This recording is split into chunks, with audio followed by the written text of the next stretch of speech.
Amin'ity taona ity hanamafy ny fiarah-miasany amin'ny fondation Telma ny fikambanana Lion 7 First Madagascar amin'ny alalan'ilay hetsika fitiliana maso atao amin'ireny ivotoerana fanabeazana ankizy ireny.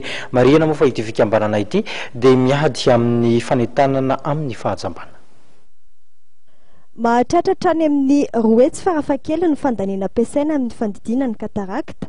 Tao anatin'ny 12 taona dia nanamaivana ny vesatry ny olona marary ny katarakta ny fikambanana Lion 7 First Madagascar izay mampanao fitiliana ny maso maimaim-poana ary miantoka ny fandaniana ilaina fandidina vokatry ny fisian'ny fanampiana avy amin'ny foiben'ny fikambanana sy ny malala-tanana.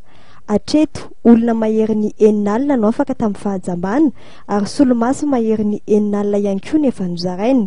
Raha tamin'ny taona 13 dia niisa 730 ny fandidina katarakta natao tamin'ireo tompo fandidina misa 14 manerana Madagasikara.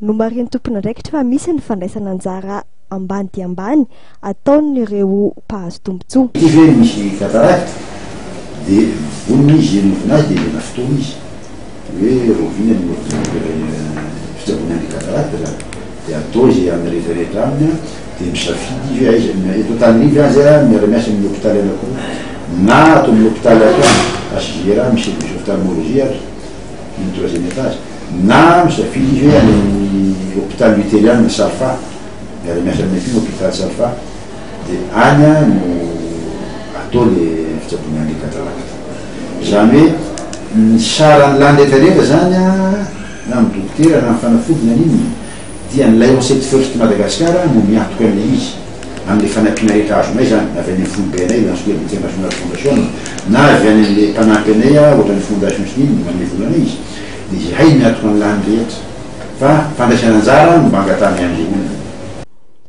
Isan'ny miara-miasa ny fikambanana Lion 7 First Madagascar amin'ny ady amin'ny fahajabana ihany koa ny fondation Telma. Tamin'ny taona 2012 no nanomboka ny fiara-miasa teo amin'ny Rotota ary tamin'ny taona 2013 dia nisy ny tetikasa filamatra nataon'ny fondation Telma tamin'ny alalan'ny fitiliana maso maimaim-poana tamin'ny ivotoerana fitaizana ankizy misa 3 ka olona misa 497 no atao fitiliana ary ny 12 tamin'ireo no nahitana reti-maso ka ny fitsaboana azy ireo sy ny fanomezana solomaso dia nitohan'ny fondation Telma sady isanjato avokoa. Ano ity tetikasa ity ny fondation Telma amin'ny taona 2014 ity ka ivotoerana misa 9 no anaovan'izany. Nisy ary ny fanaovatsy ny mpiara-miasa teo amin'ny fondation Telma sy ny LSFM tamin'ity androany ity teto amin'ny centre de la vision ny CHU HRA Peflo.